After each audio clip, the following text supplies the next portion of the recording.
ሰላም ሰላም ቅዱሳን የጌታ ኢየሱስ ክርስቶስ ጸጋና ሰላም ይብዛላችሁ። ዛሬ ደግሞ እግዚአብሔር የምህረት እድል ሰጥቶን በፊቱ ደግሞ እንድንቀርብ ስለፈቀደ ክብር ለሱ ይሁን። እንግዲህ ዛሬ አትጨነቁ በሚል ሐሳብ የእግዚአብሔርን ቃል አካፍላችኋለሁ። እንግዲህ እግዚአብሔር እኛን የጠራን እንድንጨነቅ አይደለም እና ማሰብና መጨነቅ ይለያያል። ማሰባችን የተሰጠን የተፈጥሮ ሕግ ነው። እግዚአብሔር እንድናስብም አእምሮ ሰጥቶናል። ማሰባችን ክፋት የለውም። ነገር ግን መጨነቃችን ደግሞ እግዚአብሔር አይፈልገውም። መጨነቅ በእግዚአብሔር ዘንድ እግዚአብሔርን አለመታመን ነው እና መጨነቅ እንደ ኃጢአትም ሊቆጠር የሚችል ነገር ነው እና መጽሐፍ ቅዱሳችን ላይ ዳዊት በመዝሙር 3 ቁጥር 1 ላይ እንደዚህ ይላል፣ አቤቱ የሚያስጨንቁኝ ምንኛ በዙ፣ እኔ ላይ የሚቆሙ ብዙ ናቸው ይላል። እንግዲህ ዳዊት ስለ ጭንቀት ብዙ ይናገራል እና ቁጥራቸውን ምን ያክል ሰዎች እንደሚያስጨንቁት የሚያስጨንቁትም ሰዎች እነማን እንደሆኑ በዝርዝር ባይናገርም ግን ብዙ ናቸው ይላል። እኔ ላይ የሚቆሙ እኔን ለማስጨነቅ የሚቆሙ ብዙ ናቸዋል።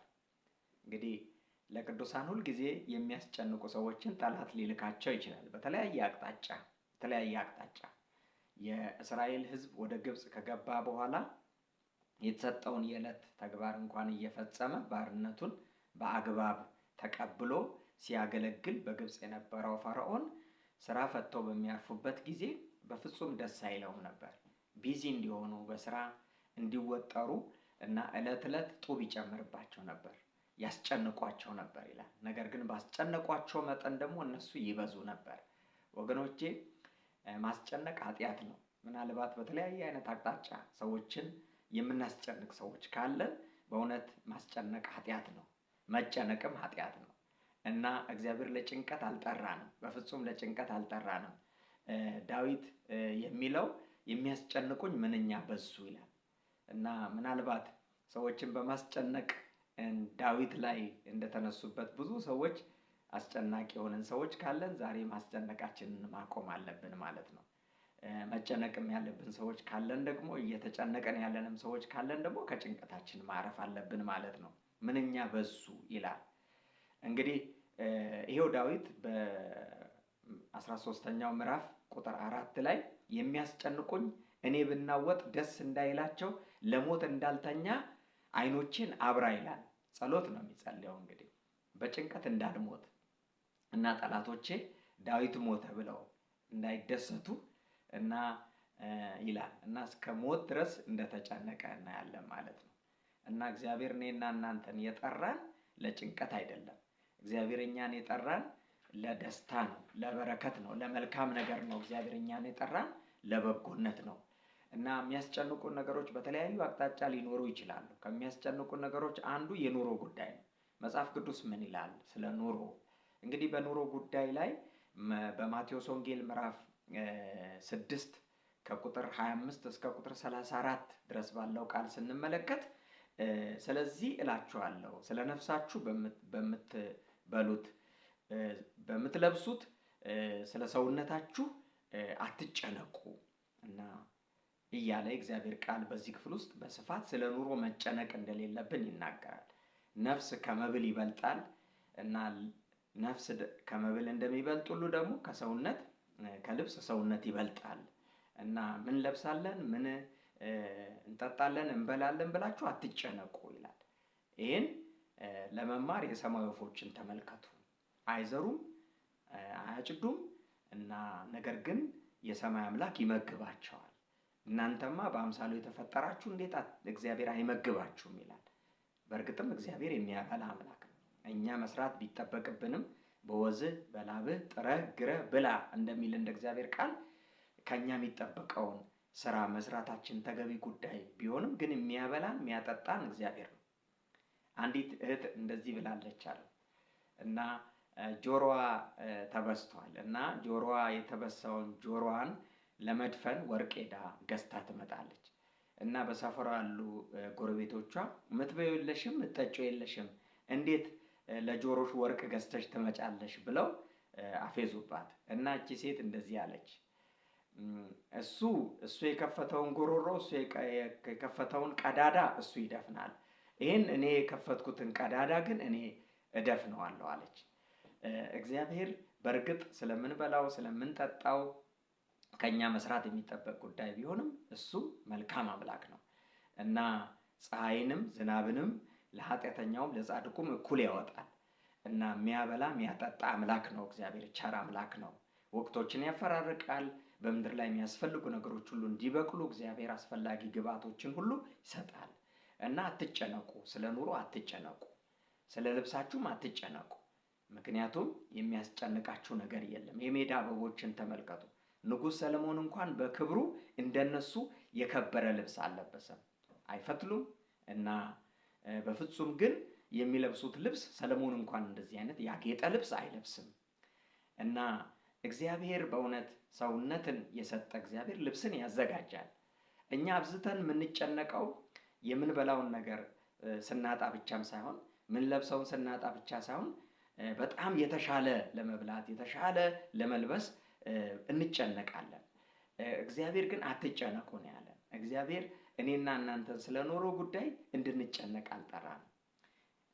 አንዳንድ ጊዜ እንደውም አንዳንድ ሰዎች ለዛሬ አትጨነቁ፣ ለነገ አትጨነቁ እና ለነገ ክፋቱ ይበቃዋል ይላል እግዚአብሔር ቃል። አንዳንድ ሰዎች የሚያስጨንቀን የዛሬ ብቻ አይደለም ወይም የነገ ብቻ አይደለም። አንዳንድ ሰዎች የሚያስጨንቀን የማንኖርባቸውን 10 ዓመት 20 ዓመት 30 ዓመት አልፈን እንጨነቃለን እና ከዘመናችን ተበድረን እንጨነቃለን። መጽሐፍ ቅዱስ ግን ለነገ አትጨነቁ፣ ለነገ ክፋቱ ይበቃዋል ይላል። ወገኔ ሆይ ዛሬን ያኖረ እግዚአብሔር፣ ዛሬን የጠራ እግዚአብሔር፣ ዛሬን ያበላ እግዚአብሔር፣ ዛሬን የረዳ እግዚአብሔር ነገን ይረዳል። እሱ ታማኝ አምላክ ነው እና ስለ ኑሮ አትጨነቁ ይላል። ዛሬ በተለያየ አይነት ሁኔታ በኑሮ ጭንቀት ውስጥ ላላችሁ ሰዎች እግዚአብሔር እንደዚህ ይላችኋል፣ አትጨነቁ። የሚጠበቅባችሁን ስራ ስሩ። እግዚአብሔር ግን የምትበሉትን የምትጠጡትን በመስጠት እግዚአብሔር ይረዳችኋል። ምክንያቱም ቃሉ ብሏል። እግዚአብሔር እንደተናገረው እንደ ቃሉ ደግሞ የሚያደርግ አምላክ ነው። እኛ ከቃሉ ጋር ስንጣበቅ እግዚአብሔር ቃሉን በእኛ ህይወት ተግባራዊ ማድረግ ይጀምራል። እንግዲህ ምኑን የእግዚአብሔር ልጆች ሆነን የእግዚአብሔር ልጆች ከሆነን ቃሉ በእኛ ህይወት መተግበር አለበት። ቃሉ በእኛ ህይወት ደግሞ እንዲተገበር እኛ ቃሉን ማመን አለብን ማለት። ስለዚህ ይሄንን ቃል ይዘን በቃሉ መቆም አለብን ማለት። ቃሌ ከሚያልፍ ሰማይና ምድር ቢያልፉ ይሻላል አለ እግዚአብሔር። በቃሉ በኩል ለኔና ለእናንተ የተናገረውን ያደርጋል እና ስለ ኑሮ አትጨነቁ ብሏል እግዚአብሔር። ስለዚህ አትጨነቁ ወገኖች፣ እግዚአብሔር አትጨነቁ ይላችኋል። ሁለተኛው የሚያስጨንቀን ነገር የምንጨነቀው ስለ ሀገር ነው ወገኖች። መጽሐፍ ቅዱስ ስለ ሀገር ባለበት ሁኔታ እግዚአብሔር ሀገርን በመሪዎች እንደሚያስተዳድር እግዚአብሔር ቃል ይናገራል። ኃላፊነት አደራ እግዚአብሔር የሚሰጣቸው ምድርን እንዲያስተዳድሩ ኃላፊነት የሚሰጣቸው ነገስታት እንዳሉ የእግዚአብሔር ቃል ይናገራል። አንዳንድ ጊዜ ስለ ምድር የምንጨነቀው እኔና እናንተ ከሚያገባን በላይ እንጨነቃለን። የሃይማኖት ሰዎች ሆነን እያለን መጸለይ ተግባራችን ሊሆን እየተገባ አልፈን ግን አንዳንድ ጊዜ እንደ ፖለቲከኛ እንጨነቃለን። ወገኖቼ ስለ አገር ጉዳይ ከኛ በላይ እግዚአብሔር ስለ አገር ጉዳይ ያገባዋል። የአገር ባለቤት እግዚአብሔር ነው። የትውልድ የህዝብ ባለቤት እግዚአብሔር ነው።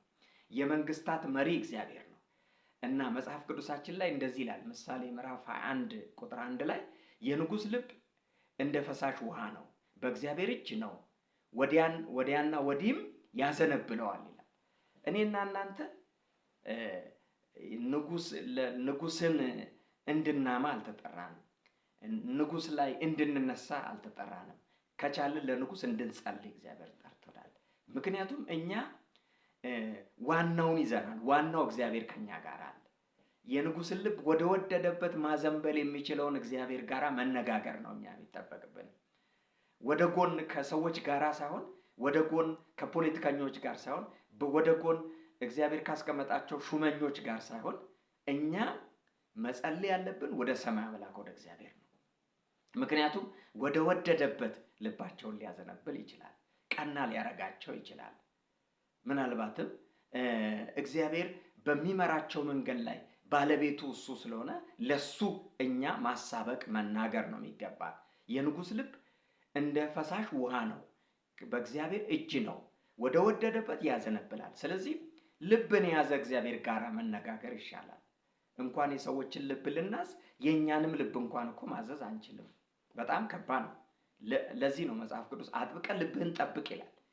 እና ልብን ወደ ያዘው ወደ ዋና ወደ እግዚአብሔር ወደሱ መቅረብ ነው ያለብን። የኛ ዋና መስሪያ ቤት እግዚአብሔር ነው። ወደሱ ቀርበን በሱ ፊት ማቅረብ ነው ያለብን። ለዚህ ነው መጽሐፍ ቅዱሳችን በአንደኛ ጢሞቴዎስ ምዕራፍ 2 ቁጥር 1 ጀምሮ እስከ 2 ሲናገር እንግዲህ እግዚአብሔር በመምሰል በጭምትነት ሁሉ ጸጥና ዝግ ብለን እንድንኖር ልመናን፣ ጸሎትን፣ ምልጃን፣ ምስጋናን ስለ ሰዎች ሁሉ፣ ስለ ነገስታት፣ ስለ መኳንንት ሁሉ እንዲደረግ ከሁሉ በፊት እመክራለሁ።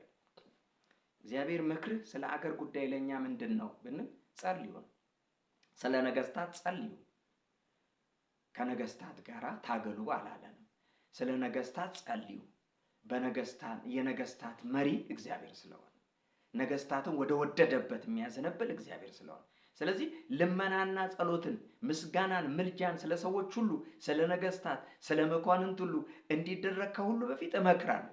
እግዚአብሔር ስለ አገር እኛን የመከረን ምንድነው ካልን ጸሎት ነው። እኛ መጸለይ ነው ያለብን። 24 ሰዓት በስራ ላይ ያለ እግዚአብሔር አለ። በወደደ ሰዓት ንጉስን የሚሾም በወደደ ሰዓት ንጉስን የሚሽር እሱ መንገደ ብዙ ነው። እንዴት እንደሚመጣ አናውቅ። እሱ ጥበብ አለ። እንዴት እንደሚሰራ እኛ አናውቅ። ስለዚህ ጥበበኛው እግዚአብሔር ፊት እኛ የሚጠበቅብን ስለ ምድር መጸለይ። ስለዚህ ስለ ምድር እየተጨነቃችሁ ያላችሁ ሰዎች፣ የአገር ጉዳይ እያሳሰባችሁ ያላችሁ ሰዎች፣ በተለይም እግዚአብሔርን እናውቃለን የምትሉ ሰዎች፣ እግዚአብሔርን ተረድቻለሁ የምትሉ ሰዎች እኔ ዛሬ አንድ ምክር አለኝ። ዋናው ጋራ ወደ ዋናው እግዚአብሔር ለዋናው እግዚአብሔር እንስጥ ምድራችንን። ለዋናው እግዚአብሔር እንንገር እንጂ ነገራችንን ስለ አገር ብዙ ሰዎች አሁን የሚጨነቁ ሰዎች አሉ። ብዙ የምንጨነቀው ጉዳይ አለ። ግን የምንጨነቃቸውን ጉዳዮች ወገኖቼ ከፀጉራችሁ አንዲት እንኳን ያለ እግዚአብሔር ፈቃድ አይቆረጥም እንደሚል ደሞም ያለ እግዚአብሔር ፈቃድ አንዲት ፀጉር መጨመር አትችሉም እንደሚል ወገኖቼ እኛ ተጨንቀን የምናመጣው ነገር የለም። ስለ አገር በእግዚአብሔር ፊት ለእግዚአብሔር መስጠት ነው ያለብን። እና የአገር ጉዳይ የሚያስጨንቃችሁ ሰዎች ማሰባችሁ አስፈላጊ ነው። ግን አጥብቃችሁ የምትጨነቁ ሰዎች ለእግዚአብሔር ስጡ። ከቻላችሁ የእግዚአብሔርን ምክር ተቀበሉ። ምንድነው ምክሩ ካልን ልመናና ምልጃ ነው። ሌላው እንግዲህ አንዱ ሰዎችን የሚያስጨንቀን ነገር ስለ ዘመኑ ነው። በማቴዎስ ወንጌል ምዕራፍ 24 ላይ ዘመኑ አስጨናቂ እንደሆነ እግዚአብሔር ቃል ይናገራል።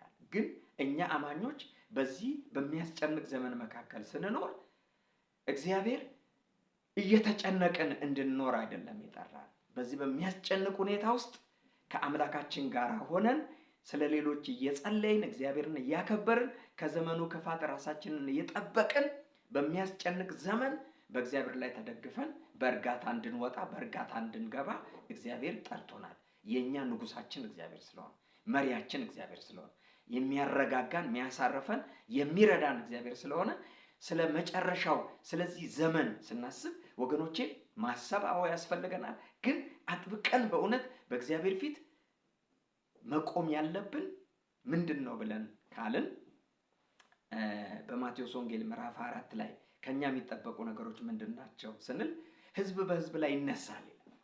እንግዲህ በዚህ በመጨረሻው ዘመን ላይ ስንኖር አንዱ እንግዲህ ፈተና ይሄ መጨነቅ ሳይሆን የሚገባን ኃጢአት እንዳናዋጣ ከኛ የማይገባ ዘመኑን የሚያስጨንቅ ሰውን የሚያስጨንቅ ነገር አካባቢን የሚያስጨንቅ ነገር አገርን የሚያስጨንቅ ነገር ቤተክርስቲያን የሚያስጨንቅ ነገር እንዳናዋጣ መጠንቀቅን ያለብን እና አንዱ የእግዚአብሔር ቃል የሚለው ህዝብ በህዝብ ላይ ይነሳል ይላል። ስለዚህ በተቻለን መጠን ከእንደዚህ አይነት ነገር ራሳችንን መጠበቅ አለብን ማለት ነው። ከዘረኝነት እግዚአብሔር ከሚጠላው መራራ ነገር እና ከክፉ ነገር ህዝብ በህዝብ ላይ ይነሳል። ወገኖቼ አሁን ያለንበት ዘመን በጣም ፈታኝ ጊዜ ነው። ብዙ የሚፈትነን ነገር አለ። ወገኖቼ እግዚአብሔር በዚህ ጊዜ ውስጥ ምንድነው ማድረግ ያለብን ካልን ራሳችንን መጠበቅ ነው ያለብን። ሌላው ፍቅር እንደሚጠፋ ፍቅር እንደሚቀዘቅዝ ይናገራል። እና በዚህ ክፉ ጊዜ መጨነቅ ሳይሆን ያለብን በምን ፈልጌ ፍቅሬን ልግለጥ? ለወንድሜ በምን በኩል ፍቅሬን ልግለጥ? በምን መልኩ ህብረትን መልካምን ነገር ልፍጠር፣ ልጥቀም፣ ልርዳ ብለን እንግዲህ በመጨረሻው ጊዜ ምንድነው ማድረግ ያለብን ካለን መጽሐፍ ቅዱስ እንደሚናገረው ቢቻላችሁ ከሰዎች ሁሉ ጋር በሰላም ኑሩ ስለሚል መጨነቅ ሳይሆን ከሰዎች ጋር በሰላም ለመኖር መስራት፣ በራስ ላይ መስራት፣ በሰዎች ላይ መስራት ጥሩ ነው። ሌላው ከክፉዎች ከሐሰተኞች መጠበቅ። መጽሐፍ ቅዱሳችን ላይ በዚህ በማቴዎስ ወንጌል ምዕራፍ 24 ላይ ሐሰተኞች ይነሳሉ ይላል። የተነሱትንም ሐሰተኞች አለመከተል ከሐሰተኛ መንገድ መጠበቅ ያስፈልጋል ማለት ነው። በሐሰተኛ ነቢያቶች ከመጡና ከሚመጡ ክፉ ከሆኑ ነገሮች መጠበቅ፣ እርም ከሆኑ ነገሮች፣ እግዚአብሔርን ከሚበድሉ ነገሮች፣ እግዚአብሔር ከሌለባቸው ሁኔታዎች መጠበቅ። እንግዲህ ሐሰተኛ ነቢያቶች መልክና እንቅስቃሴ ሁኔታ የሚያውክ ነው፣ የሚረብሽ ነው። የእግዚአብሔርን መንግስት የእግዚአብሔርን ጉዳይ የሚጎዳ ነው። ይኸው እያየን ያለነው ጉዳይ ነው። የምድራችንንም ጉዳይ እናያለን። በብዙ ሐሰተኛ ነቢያቶች ምክንያት ቤተክርስቲያን እየተናወጠች እየተናጠች አለች። ስለዚህ የሐሰተኛ ነቢያቶችን እንቅስቃሴ ክፉ አካሄዳቸው መጠንቀቅ መጠበቅ ያስፈልጋል ማለት ነው። እንግዲህ በዚህ በመጨረሻው በክፉ ዘመን ምንድነው ማድረግ ያለብን ስንል እርስ በርሳችን ይጠላላሉ ይላል እና እንዳንጠላላ በተቻለን መጠን ለሌሎች የጥላቻ ምክንያት እንዳንሆን ራሳችንን መጠበቅ ይገባናል ማለት ነው። ስለዚህ ወገኖቼ ይልቅ ከመጨነቅ ይልቅ መጠበቅ የሚገባንን ነገር መጽሐፍ ቅዱሳችን ነግረናል። በአንደኛ ጢሞቴዎስ ምዕራፍ 6 ቁጥር 1 ላይ በእጅግ ክፉ የሆነ ነገር ገንዘብን መውደድ የክፋት ሁሉ ስር ነውና አንዳንዶች ይህንን ሲመኙ ከሃይማኖት ተሳስተው በብዙ ስቃይ ራሳቸውን ወጉ ይላል።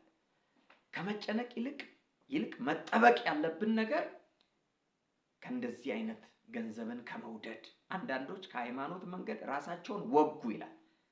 በምን? በገንዘብ መውደድ ምክንያት። እንግዲህ በመጨረሻው ዘመን ከሚመጡ ክፉ ነገሮች መጠበቅ በጣም አስፈላጊ ጉዳይ እና እግዚአብሔር እንድንጨነቅ አልጠራንም። እግዚአብሔር የጠራን እንድናስብና ደግሞ የሚያስጨንቀን በእርሱ ላይ ጥለን እሱን እያከበርን እያመለክን ደስ እየተሰኘን እንድንኖር እግዚአብሔር ጠርቶናል። ወገኖቼ ለምንድን ነው የምንጨነቀው? ተጨንቀን በቁማታችን ላይ አንዲት ስንዝር መጨመር የማንችል ከሆነ ደግሞም ተጨንቀን የምናመጣው ነገር እኛንም የማይጠቅመን ከሆነ ወገኖቼ ለምንድን ነው የምንጨነቀው? መጽሐፍ ቅዱስ እንደዚህ ይላል፣ የሚያስጨንቃችሁን በእርሱ ላይ ጣሉ ይላል። ዛሬ በጭንቀቱ ስላላችሁ ሰዎች ገና ለገና ምን እበላለሁ፣ ምን እለብሳለሁ፣ ምን እጠጣለሁ፣ ገና ለገና በጣም በጭንቀት ውስጥ የተያዛችሁ ሰዎች በተለያየ አይነት ሁኔታ ስላልኖራችሁበት ዘመን ምናልባትም በቃ ያለኝ ይበቃኛል፣ ኑሮዬ ይበቃኛል ማለት ያቃታችሁ ሰዎች መጽሐፍ ቅዱስ እንደዚህ ነው፣ ኑሮ ይበቃኛል ለሚል እጅግ ማትረፊያ ነው ይላል። ወገኖቼ መጨነቅ ካለ ኑሮ ይበቃኛል የለም ማለት ነው።